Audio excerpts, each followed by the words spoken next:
Hi, and welcome to my FlossTube. I'm Jean Farish, and I am so glad that you're here with me. We have a lot to talk about today. We're going to, well, first of all, I have my first FlossTube giveaway, which I'll share that information at the end of the taping. We have, I'm going to talk about floss storage. I'm going to share some tips on how to avoid knots and tangles in your work. I'm going to bring you up to date with where I am and the ongoing saga of reframing Hair in the Basket, getting that ready for republication. And the thing that I am most excited about is to share with you my finished stitched project of America Land That We Love. And right now I just have it laying on a piece of foam core. I'll be pinning that later this weekend, and I'm going to get the close-up camera set up here so I can show you in greater detail all the features of this project. Again, this is a restitch. I don't remember whether or not I mentioned this, but the original was lost in shipping many years ago, and frankly I put off restitching it. There's just something about stitching the same project again that just isn't very appealing to me anyway. But I guess so many years had gone by that to me it felt like a fresh project, and so I started it really almost 5 years ago with the idea that I would stitch one state a week. And that did not last very long at all, obviously, because I'm just now finishing it. Many times I did the one state a week, but also there were a few times that it seemed like that 6 months would go by and I didn't even touch it. So that's why it took so long. But one of the things that's fun about this project is that each state becomes like a little mini project, and you get that sense of completion and that sense of satisfaction without having the whole thing done. So that's where I am with that. And actually, I want to share with you a little bit about the differences between backstitch and long stitch. And where I think, as a designer, where I think that it's appropriate to do one or the other. And I'm going to be adding stitch diagrams to my blog to go along with this. And if you have not already been taking a look at my blog, it is simply jeanfarishneedleworks.com. And like I say, I'll have stitch diagrams on there. So here's what I see as a difference between them. This is a project that I used a lot of backstitching with to get the sort of detail that I wanted to get with each of the states. It was a challenge because each motif is so small that to get the detail, backstitch was really necessary. I'm going to use Rhode Island here as the example for the difference between backstitch and long stitch. The long stitch, as you can see, it's just laying on top of the fabric. Now, right now, this is looking kind of loose because it's not stretched. But I used it here to get the sense of the rigging for the ship. As far as the name Rhode Island and the flag and other details on the ship, it's just regular backstitching. So there's one very extreme example of how I've used long stitch rather than backstitch. And then here in North Carolina, where I have featuring furniture that our state is known for, and to get the reflection on the mirror, I have two long stitches here that kind of are indicating the reflection on the mirror. So that's two examples. Now, one of the things with backstitching is that basically you're going from hole to hole. Now, sometimes to get the angle that you're looking for, you're going to go from hole to hole, but skipping holes. So here, looking at Texas, let me move this down a little bit. here I have, this is a back stitch from here to here, and then a longer back stitch from here to here to get the softer angle of the hat. So that's the big difference between backstitch and long stitch, is that the back stitches obviously are much shorter, and you're going from hole to hole and only skipping a hole if the stitch doesn't cross that hole.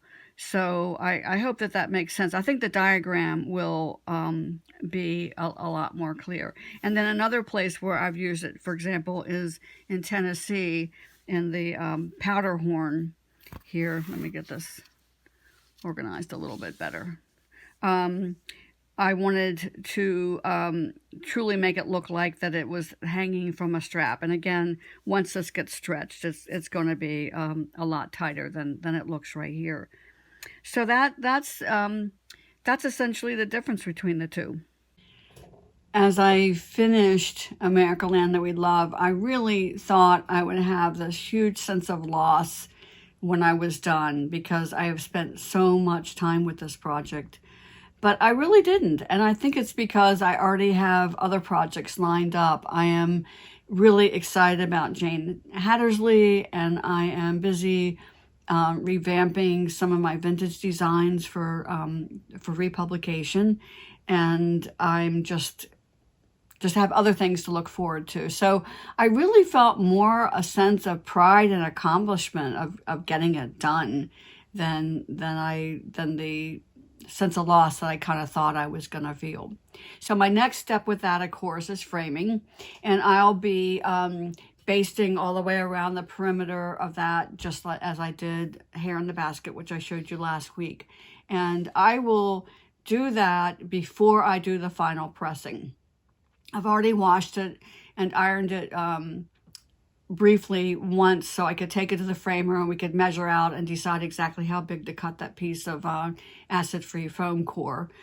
But I didn't. But I want to do that basting line before I do the final pressing, and that's because it's going to end up getting wrinkled as I work with it in my lap.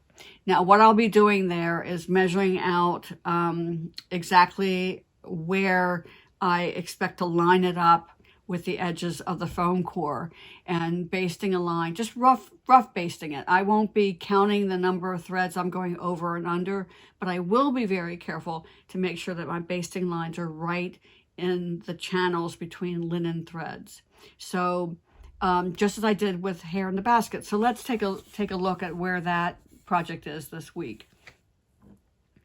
So this is what the edge of the project looks like now. This is the line that I showed you that I basted, and what I did was all the way around the edges. That's what I used to line up where I wrapped it around the foam core. And I don't measure out, but the pins that I use are fairly close together to keep them good and straight along the edge.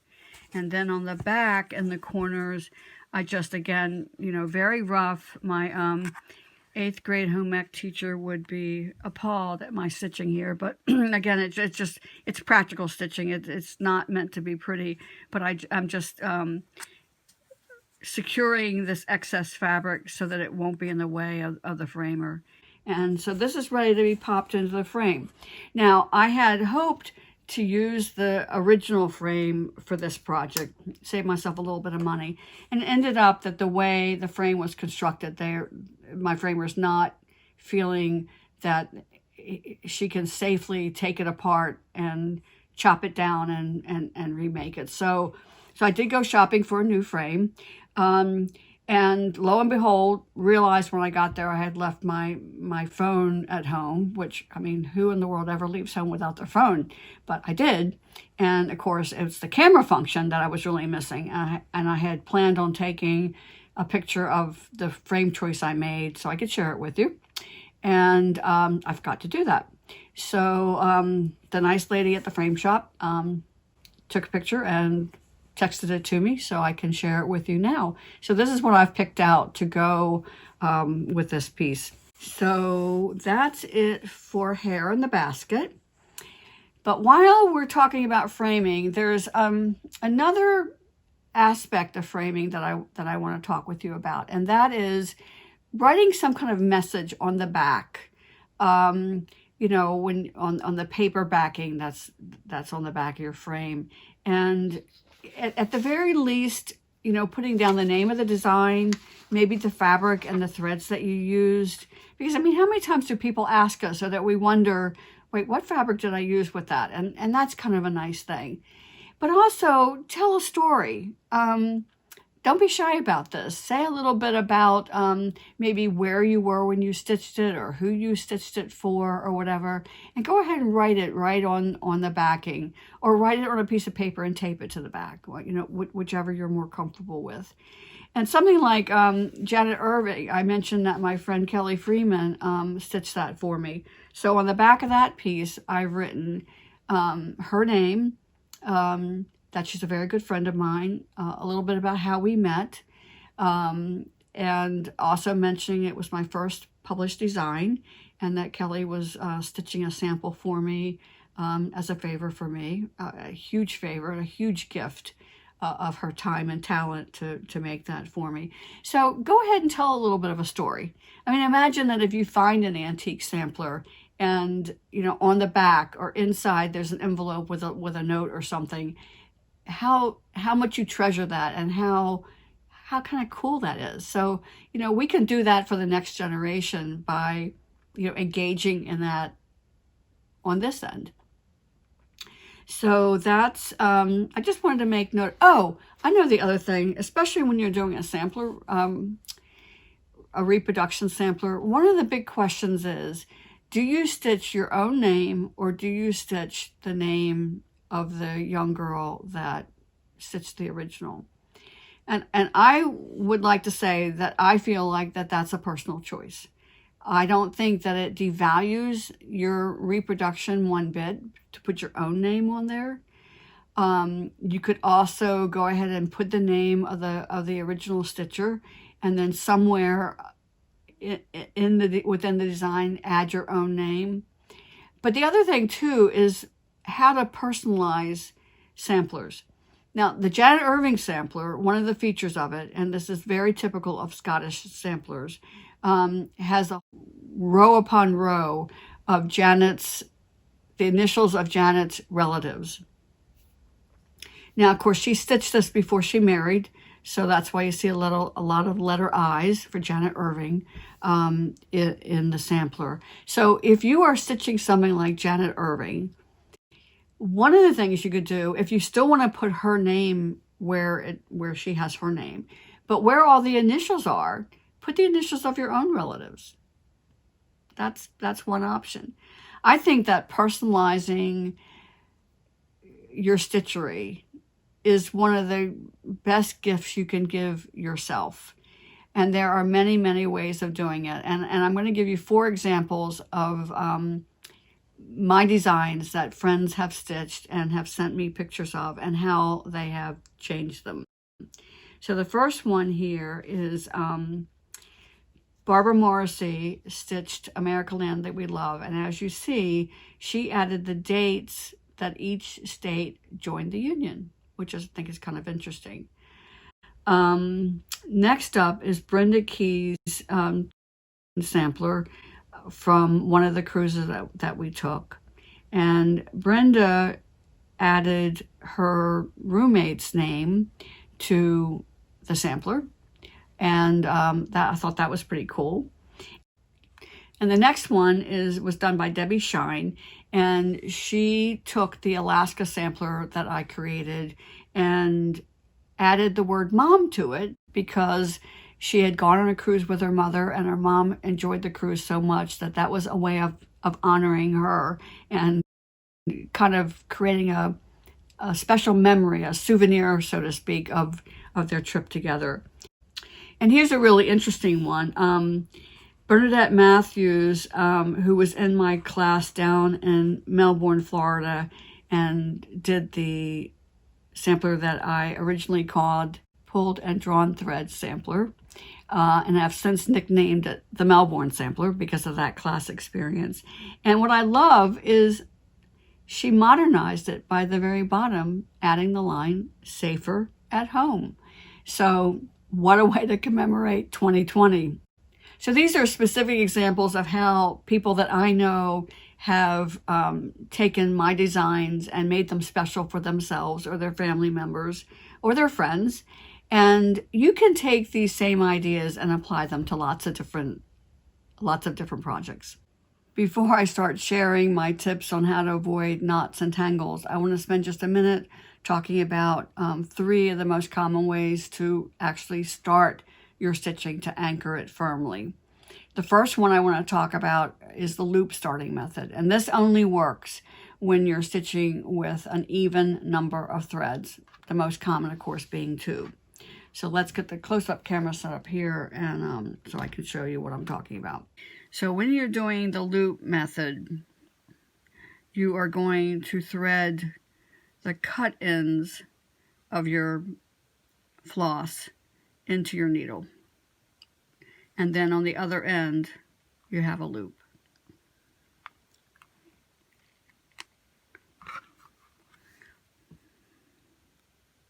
So regardless of where you're starting, oops, let me come in closer here. Regardless of where you're starting, you're going to do, let's say if we're doing a row of cross stitches, I'm going to, on the back, my loop is still hanging out there. And I'm going to take my half cross just like as I traditionally would. And before I pull on it too hard, I'm going to flip this over, slip my needle through, and tug it down like that. Now, one of the things that's important here is to make sure that the loop part is down very close to the end of the stitch. And then you can, whether you're doing whole cross stitches or whether you are backstitching or whatever, anything you're doing with an even number of threads, then your stitching is anchored and you're ready to go. It's just as simple as that. So that's the loop method. Let me thread my needle with a different color thread, and I will show you then how to do the waist knot. Now, the waist knot is useful for any number of strands that you're stitching with. So that's one of the reasons to use the waist knot.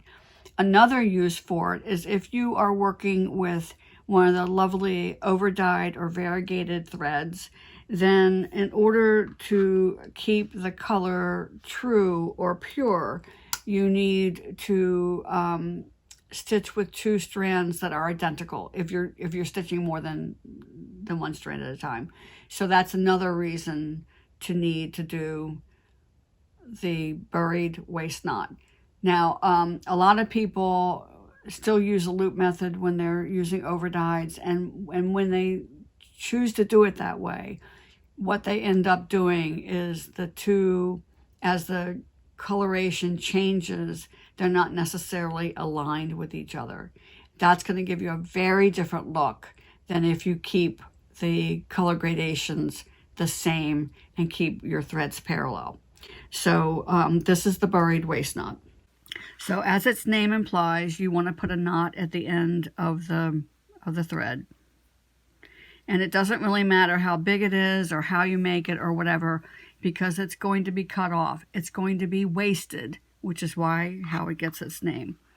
So I'm going to assume for a moment that I'm going to be stitching from right to left. And if I'm going to start somewhat underneath where this other stitch I did, I want to bury my waist knot away from where I'm going to be stitching.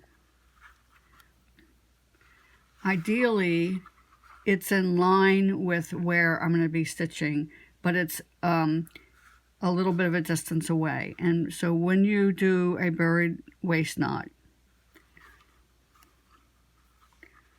what you're doing on the back is you're catching that thread as you stitch. I'll turn this over in just a moment so you can see. So that you are burying it as you're going along. And so when you have, let's say if, and I, as a rule of thumb, I try to bury my thread securely by having it anchored by 4 or 5 stitches. Once it's buried, I bring my working thread to the front. Just gonna work it right there. And you can just lift the knot. I'm sure I'm seeing this on the camera here. And just clip that off. Now I also on the back am going to clip it off very, very close to my stitches. Now I do find that the waist knot idea does not work well with the with my favorite Victorian cross. So let me show you what I do with the Victorian cross. Okay, so now I'm going to do an away waist knot. And an away waist knot is useful for the Victorian cross. And I find it's also particularly useful if I'm learning a new stitch and I don't want to think about snagging the tail as I'm working. It's one less thing to be concerned about. It's particularly useful if you're doing pulled thread work. And so the away waist knot is one that I use a lot. So let me thread up with a different color and I'll be right back. Now this one is also useful for any number of threads that you're stitching with. As its name implies, I want to bury my waist knot away from my work. So again, let's assume that I want to stitch right underneath this purple row. If I want to stitch right here. And because I'm going to be doing the Victorian cross, I'm going to be working from from right to left. So I'm going to actually bury my waist knot way up here. The distance is far enough away from where I'm stitching that I'm going to be able to cut that off and rethread my needle and proceed. So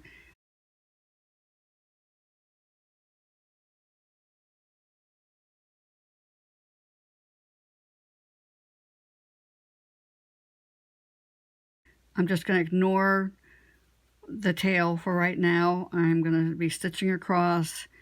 I'm doing my Victorian cross, working from right to left.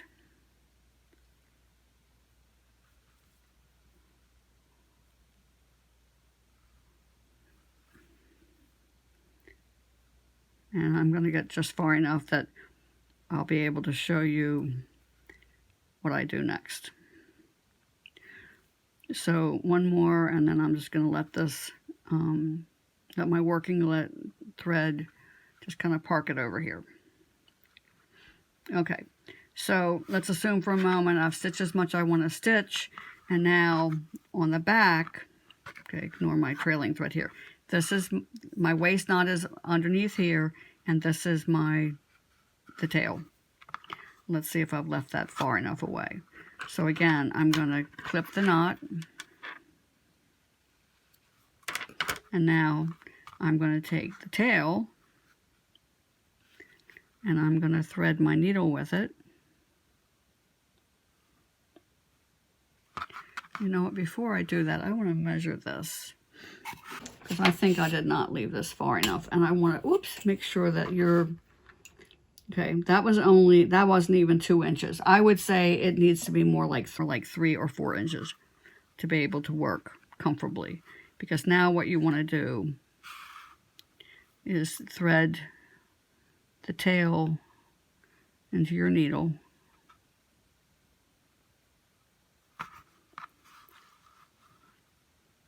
And now you're going to bury it.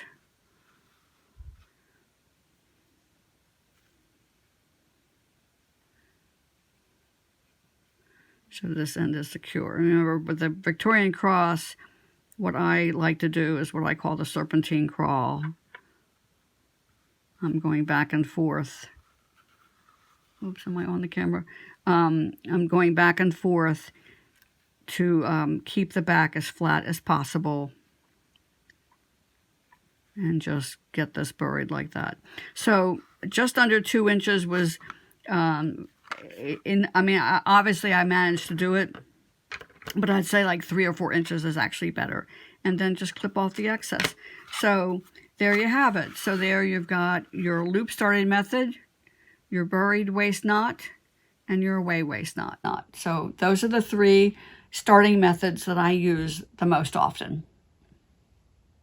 Trying to think about the best way to get into this next topic because there's several things that are kind of related to each other and kind of overlapping, and I'm trying to make it as simple as possible. So I think I'm going to start with the storage system that I use for my floss. And I've been using this for a couple of years. In fact, so much so that when I was trying to find a bobbin to use for part of this demonstration, I couldn't find one. I had to go and borrow one. I have been using thread drops, and thread drops are fairly widely available in cross-stitch shops. Frankly, you find them more in needlepoint stores than you do in cross-stitch shops, but I think that that's changing. So let me show you what I'm talking about here.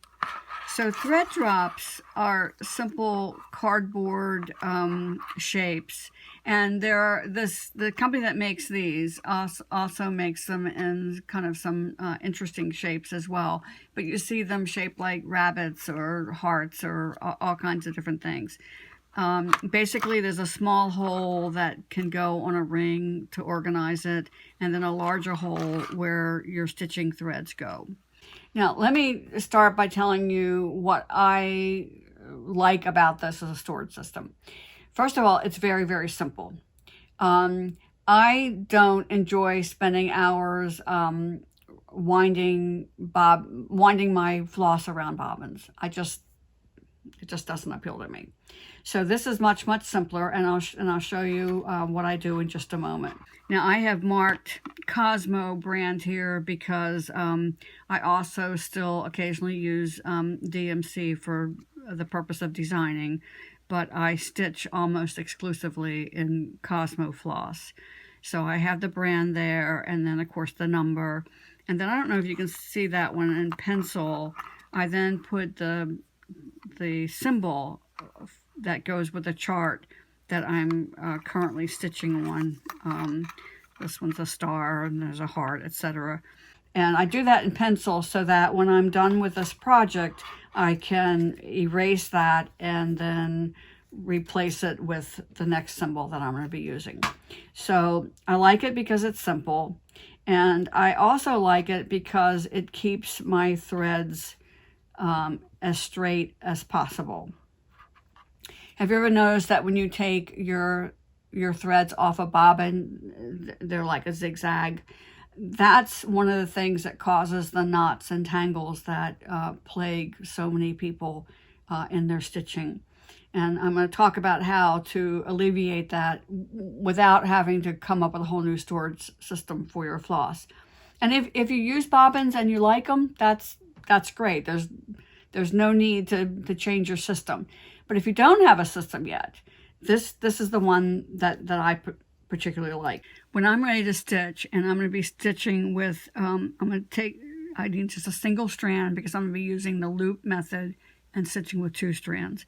Or even if I were going to be stitching just with 1 strand, the same thing applies. I can slip my needle under 1 thread and just pull it straight out. And now I have my single strand, and the rest of it is still on the thread drop. So, you know, when you're working with bobbins and you've got all 6 strands wrapped around the bobbin, and you cut off a length to use, whether you're using 1 strand or 2 from that 6 strand piece, then you have to figure out, well, what I'm going to do with the other 4 or 5 strands. And then you end up just kind of making a half hitch, I guess, around the bobbin, or re-wrapping it around the bobbin, whatever system works for you. But this is one of the reasons I like working with this. So that's my storage system. Okay, before I get into the next part, let me talk about how I actually prepare the floss. So what I basically did was I made myself a jig, and I have 2 pieces of cardboard that are 15 inches long, so that when I am done wrapping around the whole thing, I have pieces of floss that are 30 inches long, which for me, when I'm working as using the loop method, that gives me a 15-inch piece to stitch with. And that kind of leads me to another tip. In my observation of many times seeing people stitch in classes and just in casual stitching situations, to me, most stitchers stitch with a piece of floss that's way too long. When you're actually working somewhere between 15 to 16 inches long, to me, is ideal. You could go as much as 18, a half of a yard if you wanted to, but anything longer than that, you're just asking for trouble. That's when you're going to end up with knots and tangles. And also, I think it kind of wears your floss a little bit. I think it's prettier and maintains its original beauty and sheen by stitching with a shorter length. So with that in mind, whatever length you like to stitch with, you want your cardboard to be half that distance. So I have 2 pieces of cardboard that are that length. The width really isn't important. This was probably just the size that I had. Then I have another short piece that's in between, that's wedged, I don't know if you can see this, that's wedged in between the 2 pieces of cardboard. And I did that so that when I am done wrapping and wrapping and wrapping, I can then just take my scissors and cut along that groove, and it's just easier to do it that way. I put tape around the whole thing just to kind of keep it in good shape, and that's what I do for preparing the floss to then put into the thread drops. And then let me just show you. So then after I've wrapped and wrapped and wrapped and cut, I end up with pieces that are this long, okay? So this is about 30 inches long. And then I fold it in half and I slip it through the big hole on my thread drop and then pull the excess through. And that's what I do to organize my threads in preparation for stitching. Oh, and I also like this as far as when I'm done with these, I then have, on these big rings, I have 1 ring for all my 700s, 1 ring for all my 600s, 1 ring for all my 500s. And so I keep them organized like that. And then this goes onto kind of an old-fashioned thing, but you can still find them in Target and Walmart and various places. And that's either a belt organizer or something meant for men's ties, anything that's like, you know, has like, you hang it in your closet, but it has prongs coming out. And then I just hang these on there and keep it in the closet. So I don't have any kind of fancy drawers or cabinets or whatever for my floss. And by putting it in a closet, it's relatively dust-free and protected from excessive sunlight. And I can keep a lot of floss in a very, very small space by doing it like that. So again, this is what works for me.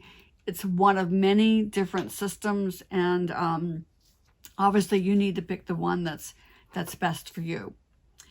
Okay, so now that I have my floss on my thread drops, now I'm ready to, you know, as I showed you before, pull one one strand off.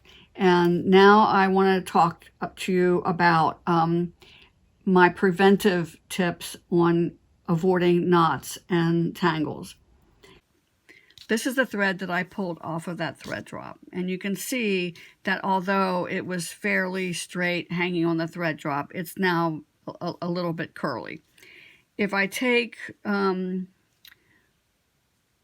strand off of a bobbin, you can see how zigzaggy it is. Of course, that's all 6 strands. So let me pull one strand out of the 6.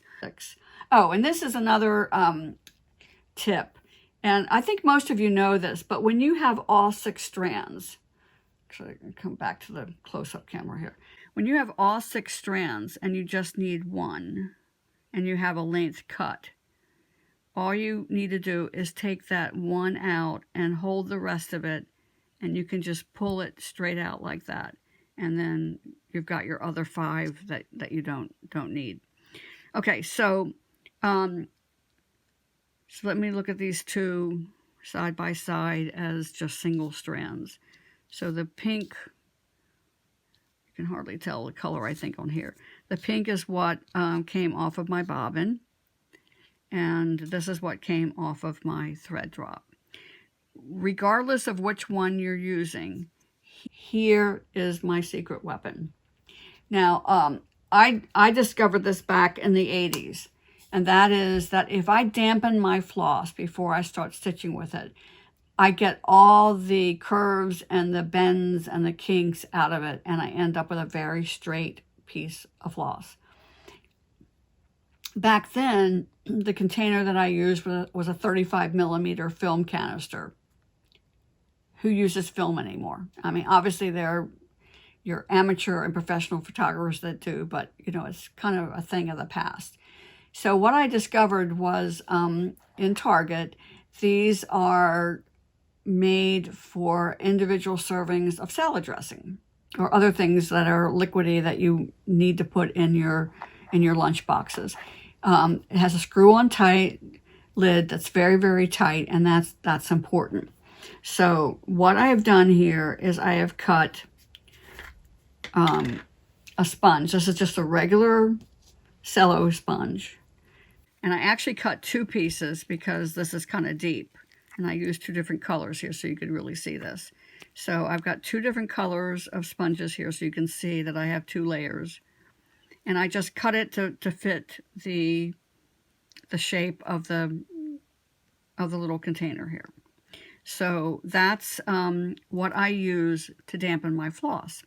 So regardless of which one we're using, in fact, I can kind of do them both at the same time, I think. I'm going to take these 2 strands